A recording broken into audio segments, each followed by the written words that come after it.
Having just celebrated July 4th earlier this month, we heard a lot of comments about American exceptionalism and the greatness of our country.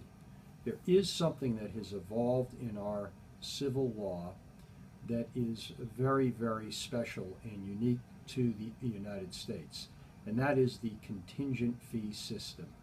The contingent fee system really helps the little guy or the little woman, and it has often been called, quote, the poor man's key to the courthouse, quote. The reason for that is, unlike other countries where cases have to be financed by the aggrieved party, by the litigant, in the United States, in personal injury actions and in certain other actions, a client is permitted to engage in a contract with the attorney whereby the attorney will only be paid if there is a recovery, that is, if there is a successful resolution to the case. And yes, I feel strongly that it is a better system because it allows people who might not otherwise be able to have their rights vindicated, it allows them to pursue their cases without fear that at the end of the litigation they may end up with a rather significant bill. Now, there are a couple of aspects to the contingent fee agreement, it's a contract, which I really want to touch on.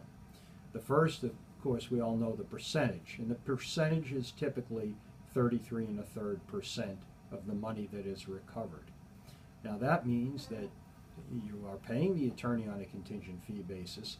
Hourly work is not relevant, and therefore it can work in your favor because you can call to get clarification without any worry that the lawyer is recording on a timesheet or some software how much time he or she is spending.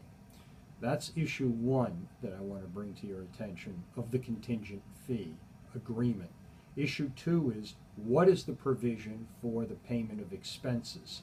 Now, I have said in other blogs that expenses are for a rightly, correctly, that is, prepared civil case, they can be considerable. Maybe not relative to the amount of money recovered, but nevertheless more than you would have anticipated prior to beginning the lawsuit or beginning your case. Now, those expenses typically are in the form of expert fees, expert witness fees, often doctors, but not just doctors, engineers, accident reconstructionists, and so forth. And they are costs of transcripts of depositions and other court costs. Those comprise a significant percentage or proportion of the expenses in a litigation, though certainly not the complete portion. But the good thing about expenses, and this was recently changed by the Supreme Judicial Court in altering the contingent fee agreement, is that there can be an arrangement whereby the client is not to be liable to pay out-of-pocket costs and expenses of litigation other than from amounts collected for the client by the attorneys. And this provision is a client-friendly provision because it says that if, God forbid, there is no recovery, the client will not have to pay any out-of-pocket expenses because there was, quote, nothing, collected for the client by the attorneys. I want to point out that that historically has always been the case with my law firm, that in those few instances, fortunately, where there has not been a recovery, we have never turned to the client to say, you owe us for the out-of-pocket expenses. But a couple of years ago, this rule was codified so that this is one of the options that the client and attorney can agree upon. I urge you, whether represented by my firm or another firm, make sure that that provision is selected. That is, that you will not pay expenses if there is no recovery.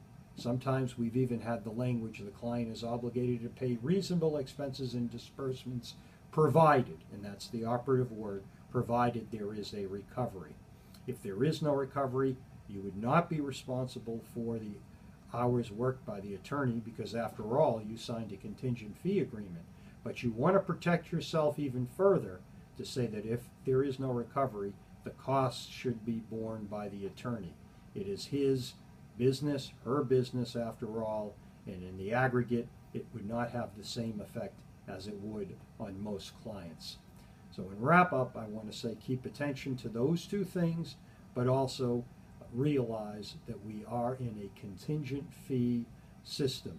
We are in a jurisdiction and all of the American jurisdictions that I'm aware of allow for a contingent fee system quite different from the rest of the world. And that contingent fee system, it bears repeating, is the poor man's key to the courthouse. Thank you very much.